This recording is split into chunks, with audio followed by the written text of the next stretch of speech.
Hi welcome back to my channel.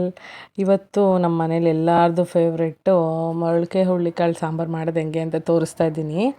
ಇಷ್ಟೇ ಬೇಕಾಗಿರೋದು ಇದಕ್ಕೆ ಐಟಮ್: ಈರುಳ್ಳಿ, ಬೆಳ್ಳುಳ್ಳಿ, ಚಕ್ಕೆ, ಲವಂಗ, ಕೊತ್ತಂಬರಿ, ಖಾರದ ಪುಡಿ, ಸಾಂಬಾರು ಪುಡಿ ಇಷ್ಟು ಬೇಕು, ಮತ್ತು ಟೊಮೆಟೊ ನಿಮ್ಗೆ ಎಷ್ಟು ಬೇಕು ಅಷ್ಟು ಹಾಕ್ಕೊಳ್ಳಿ. ಹುಳಿ ಜಾಸ್ತಿ ಬೇಕಾದರೆ ಜಾಸ್ತಿ ಹಾಕ್ಕೊಳ್ಳಿ, ಇಲ್ಲ ನಂಗೆ ಸ್ವಲ್ಪ ಕಡಿಮೆ ಬೇಕು ಅಂದರೆ ಕಡಿಮೆ ಹಾಕ್ಕೊಳ್ಳಿ. ನಾವು ರುಬ್ಬಕ್ಕೆಲ್ಲ ಯಾವತ್ತೂ ಟೊಮೆಟೊ ಹಾಕಲ್ಲ, ನಾವು ಇಷ್ಟೇ ಬೇಸಿಕ್ ಇಷ್ಟನ್ನೇ ನಾವು ಹಾಕೋದು ಯಾವ ಸಾಂಬಾರಿಗಾದ್ರೂ. ಬಸ್ಸಾರಿಗೆ ಮಾತ್ರ ಸ್ವಲ್ಪ ಬೇರೆ ಮಾಡ್ತೀವಿ ಅಷ್ಟೇ. ಇವಾಗ ಇದನ್ನೆಲ್ಲ ಹಾಕ್ಕೊಂಡು ರುಬ್ಕೊಂಬಂದ್ಬಿಡೋಣ. ಆಮೇಲೆ ನೆಕ್ಸ್ಟ್ ಪ್ರೊಸೀಜರ್ ಸ್ಟಾರ್ಟ್ ಮಾಡೋಣ. 2 ಈರುಳ್ಳಿ ತೊಗೊಂಡಿದ್ದೀನಿ, ಒಂದು 1 ಇಂಚ್ ಚಕ್ಕೆ, ಒಂದು 3 ಲವಂಗ, 2 ಸ್ಪೂನ್ ಖಾರದ ಪುಡಿ, 1.5 ಸ್ಪೂನ್ ಧನಿಯಾ ಪುಡಿ, ಒಂದು ಸ್ವಲ್ಪ ಕೊತ್ತಂಬರಿ, ಒಂದು 4-5 ಎಸಳು ಬೆಳ್ಳುಳ್ಳಿ ಇಷ್ಟೇ ತೊಗೊಂಡಿರೋದು. ಈ ರೆಸಿಪಿಗೆ ಇಷ್ಟೇ ಬೇಕಾಗಿರೋದು. ಫಸ್ಟು ಮಸಾಲೆ ರೆಡಿ ಮಾಡ್ಕೋಬೇಕು. ಟೊಮೆಟೊನ ಕಟ್ ಮಾಡಿ ರೆಡಿ ಇಟ್ಕೊಂಡ್ಬಿಟ್ಟಿದ್ದೀನಿ. ಇದನ್ನು ರುಬ್ಕೊಂಡ್ಬಿಟ್ಟು ಆಮೇಲೆ ನೆಕ್ಸ್ಟ್ ಪ್ರೊಸೀಜರ್ಗಳು ಸ್ಟಾರ್ಟ್ ಮಾಡ್ಕೊಳ್ಳೋಣ. ತುಂಬ ಈಸಿ ರೆಸಿಪಿ. ಆಮೇಲೆ ಈ ಮೊಳಕೆ ಹುರುಳಿಕಾಳನ್ನ ಫಸ್ಟು ಕಲ್ಲೆಲ್ಲ ನೀಟಾಗಿ ಹಾಯಿಸ್ಬೇಕು. ಇದರಲ್ಲಿ ತುಂಬ ಕಲ್ಲಿರುತ್ತೆ. ಕ್ಲೀನ್ ಮಾಡಿಕೊಂಡು ಒಂದು ಡೇ ಫುಲ್ಲು, ಒಂದು ನೈಟ್ ಫುಲ್ಲು ನೀರು ಹಾಕಿ ನೆನೆಸಿಟ್ಬಿಡ್ಬೇಕು. ಚೆನ್ನಾಗಿ ನೆಂದ್ಕೊಳ್ಳುತ್ತೆ. ನೆಕ್ಸ್ಟ್ ಡೇ ಒಂದು ಬಟ್ಟೆಲಾದರೂ ಸರಿ, ಒಂದು ಪಾತ್ರೆಲಾದರೂ ಸರಿ, ಅದನ್ನು ಮುಚ್ಚಿಟ್ಬಿಟ್ರೆ ಅದು ಮೊಳಕೆ ಬಂದಿರುತ್ತೆ. ನೋಡಿ, ಇಷ್ಟು ಬರುತ್ತೆ. 1 ನೈಟಿಗೆ ಚೆನ್ನಾಗಿ ಮೊಳಕೆ ಬರುತ್ತೆ. ಇದರಲ್ಲಿ ಬಸ್ಸಾರು ತುಂಬ ಚೆನ್ನಾಗಿರುತ್ತೆ. ಮೊಳಕೆ ಹುರುಳಿಕಾಳು ಸಾರು ತುಂಬ ಚೆನ್ನಾಗಿರುತ್ತೆ. ಗ್ರೈಂಡ್ ಮಾಡ್ಕೊಂಡು ಬಂದಾಯಿತು. ನೆಕ್ಸ್ಟ್ ಪ್ರೊಸೀಜರ್ ತೋರಿಸ್ತೀನಿ. ಇದು ಚೆನ್ನಾಗಿ ಫೈನ್ ಪೇಸ್ಟ್ ಆಗಬೇಕು, ಆವಾಗಲೇ ಈ ಸಾಂಬಾರು ಚೆನ್ನಾಗಿ ಟೇಸ್ಟ್ ಬರೋದು. ಗ್ಯಾಸ್ ಹಚ್ಕೊಂಡು ಇದು ಕುಕ್ಕರಲ್ಲಿ ಮಾಡಿ, ಯಾಕೆಂದರೆ ಅದು ಬೇಯೋಕ್ಕೆ ಟೈಮ್ ಜಾಸ್ತಿ ತೊಗೊಳುತ್ತೆ.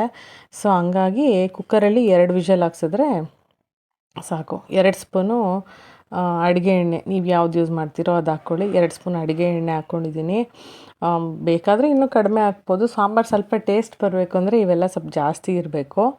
ಸ್ವಲ್ಪ ಸಾಸಿವೆ ಹಾಕ್ಬಿಟ್ಟು ಅದು ಸಿಡಿಯೋ ತನಕ ಕಾಯ್ತಾಯಿರಿ. ಎಲ್ಲ ರೆಡಿ ಇಟ್ಕೊಂಡಿರ್ತೀವಲ್ಲ, ಪಟ ಪಟ ಪಟ ಪಟ ಅಂತ ಆಗೋಗ್ಬಿಡುತ್ತೆ. ನಾವು ಆವಾಗಲೇ ಮಾಡ್ತೀವಿ ಅಂದರೆ ಆಗಲ್ಲ. ಒಂದು ಟೊಮೆಟೊ ಹಾಕ್ಕೊಂಡಿದ್ದೀನಿ. ನಮ್ಮನೆಗೆ ಸಾಕು, ನಾವು ತುಂಬ ಹುಳಿನೂ ತಿನ್ನಲ್ಲ. ಒಂದು ಟೊಮೆಟೊ ಸಾಕು ನಮಗೆ. ಟೊಮೆಟೊ ಚೆನ್ನಾಗಿ ಎಣ್ಣೆಲಿ ರೋಸ್ಟ್ ಮಾಡಿದ್ಮೇಲೆ ಕಾಳುಗಳು ಹಾಕ್ಕೋಬೇಕು. ಮತ್ತೊಂದು ಸಲ ತೊಳ್ಕೊಂಬಿಟ್ಟು ಹುರುಳಿಕಾಳನ್ನ ಹಾಕ್ಬಿಟ್ಟು ಸ್ವಲ್ಪ ಎಣ್ಣೆಲಿ ಫ್ರೈ ಮಾಡಬೇಕು. ಸ್ವಲ್ಪ ಅದ್ರ ಜೊತೆ ಸ್ವಲ್ಪ ಉಪ್ಪು ಹಾಕ್ಕೊಳ್ಳಿ. ನಮ್ಮ ಮನೇಲಿ ಈ ಸಾಂಬಾರು ಮಾಡಿದ್ರೆ ಸ್ವಲ್ಪ ಜಾಸ್ತಿ ಮಾಡ್ಕೋತೀವಿ. ನಮ್ಮನೇಲಿ ಎಲ್ರಿಗೂ ಇಷ್ಟ ಈ ಸಾಂಬಾರು. ಚಪಾತಿಗೆ ಚೆನ್ನಾಗಿರುತ್ತೆ, ಪೂರಿಗೂ ಚೆನ್ನಾಗಿರುತ್ತೆ, ಮುದ್ದೆಗೂ ಚೆನ್ನಾಗಿರುತ್ತೆ. ಈ ಥರ ನಾನು ತೋರಿಸೋ ಥರನೇ ಮಾಡಿಕೊಂಡ್ರೆ ಕ್ವಾಂಟಿಟಿನೂ ಜಾಸ್ತಿ ಆಗುತ್ತೆ. ಈಗ ತುಂಬ ಜನ ಇರ್ತಾರೆ ಮನೇಲಿ, ನಾವು ಮಾಡೋ ಸಾಂಬಾರು ಒಂದೇ ದಿನಕ್ಕೆ ಮುಗ್ದೋಗುತ್ತೆ ಅನ್ನೋದಾದರೆ ಈ ಥರ ಮಾಡ್ಕೊಳ್ಳಿ. ನಮ್ಮ ಮನೇಲಿ ಎಲ್ಲರೂ ಹೀಗೆ ಮಾಡೋದು. ನಮ್ಮ ಮನೆ ಅಂದರೆ ನಮ್ಮ ಅತ್ತೆ ಮನೇಲಿ. ಸೊ ನಮ್ಗೆ ಎಷ್ಟು ಬೇಕು ಉಪ್ಪು ಅಷ್ಟು ಹಾಕ್ಕೊಂಡು ಇನ್ನೊಂದು ಸ್ವಲ್ಪ ಹೊತ್ತು ಅದನ್ನು ಮಿಕ್ಸ್ ಮಾಡಬೇಕು ಚೆನ್ನಾಗಿ ಎಣ್ಣೆಲಿ. ಎಷ್ಟು ಚೆನ್ನಾಗಿರುತ್ತೆ ಈ ಸಾಂಬಾರು ಅಂದರೆ ಒಂದಿನ ಇಟ್ಟರೆ ಇನ್ನೂ ಚೆನ್ನಾಗಿರುತ್ತೆ. ಮಸಾಲೆ ರುಬ್ಬಿರೋದನ್ನು ಆಗಲೇ ತೋರಿಸಿದ್ನಲ್ಲ, ಈರುಳ್ಳಿ, ಬೆಳ್ಳುಳ್ಳಿ, ಚಕ್ಕೆ, ಲವಂಗದ ಪೇಸ್ಟ್ ಏನಿರುತ್ತೆ ಅದನ್ನು ಇದಕ್ಕೆ ಹಾಕ್ಬಿಟ್ಟು ಒಂದು 2 ನಿಮಿಷ ಎಣ್ಣೆಲಿ ಕಾಳು ಜೊತೆ ಎಲ್ಲ ಫ್ರೈ ಮಾಡಿಬಿಟ್ಟು ನೀರು ಹಾಕಿ.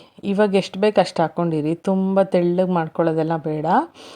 ನೋಡಿ, ಈ ಥರ ಸ್ವಲ್ಪ ಗಟ್ಟಿಗಿರೋ ಥರನೇ ಮಾಡಿಬಿಟ್ಟು 2 ವಿಷಲ್ ಸಾಕು ಇದಕ್ಕೆ. 2 ವಿಷಲ್ ಹಾಕ್ಸ್ಬಿಟ್ಟು ಆಲೂಗೆಡ್ಡೆ, ಬದನೆಕಾಯಿ ಹಾಕಬೇಕು. ಅದು ನೀವು ಬೇಕಂದರೆ ಹಾಕ್ಕೊಳ್ಳಿ, ಇಲ್ಲಾಂದರೆ ಬೇಡ. ನಮ್ಮ ಮನೇಲಿ ಎಲ್ಲರೂ ಇಷ್ಟಪಟ್ಟು ತಿಂತಾರೆ, ನಾನು ಅದಕ್ಕೆ ಹಾಕ್ತೀನಿ. ಕುಕ್ಕರ್ ಮುಚ್ಚಿಬಿಟ್ಟು ಕುದಿ ಬಂದ ತಕ್ಷಣ 2 ವಿಷಲ್ ಹಾಕಿಸ್ಬೇಕು. 2 ವಿಷಲ್ಗೆ ಚೆನ್ನಾಗಿ ಬೇಯ್ಕೊಳ್ಳುತ್ತೆ ಅದು. ಆಮೇಲೆ ಕಾಯಿ ಲಾಸ್ಟ್ಗೆ ಹಾಕಬೇಕು. ನಾನು ಹೆಂಗೆ ಸಾಂಬಾರು ಕ್ವಾಂಟಿಟಿ ಜಾಸ್ತಿ ಆಗುತ್ತೆ ಅಂದರೆ ಇದೇ ಥರ. ಊರಲ್ಲಿ ಮೋಸ್ಟ್ಲಿ ಅವಾಗೆಲ್ಲ ತುಂಬ ಜನ ಇರ್ತಿದ್ರು ಅನಿಸುತ್ತೆ, ಅದಕ್ಕೆ ಹಿಂಗೆ ಮಾಡ್ತಾರೆ. ಕಾಯಿನ ಲಾಸ್ಟಿಗೆ ಹಾಕಿದ್ರೆ ಟೇಸ್ಟು ಚೆನ್ನಾಗಿರುತ್ತೆ, ಸಾಂಬಾರು ಕ್ವಾಂಟಿಟಿನೂ ಜಾಸ್ತಿ ಆಗುತ್ತೆ. 2 ವಿಷಲ್ ಹಾಕಿಸಿ ತೆಗೆದಿರೋದಕ್ಕೆ ಕಾಳು ಚೆನ್ನಾಗಿ ಬೆಂದಿದೆ. ಆಲೂಗೆಡ್ಡೆ, ಬದನೆಕಾಯಿ ಎಲ್ಲ ಲಾಸ್ಟಿಗೆ ಹಾಕಿ, ಮೊದಲೇ ಹಾಕ್ಬಿಟ್ರೆ ಅದ್ರ ಜೊತೆ ನಾವು ಮಿಕ್ಸ್ ಮಾಡಿ ಎಲ್ಲ ಇದಾಗ್ಬಿಡುತ್ತೆ.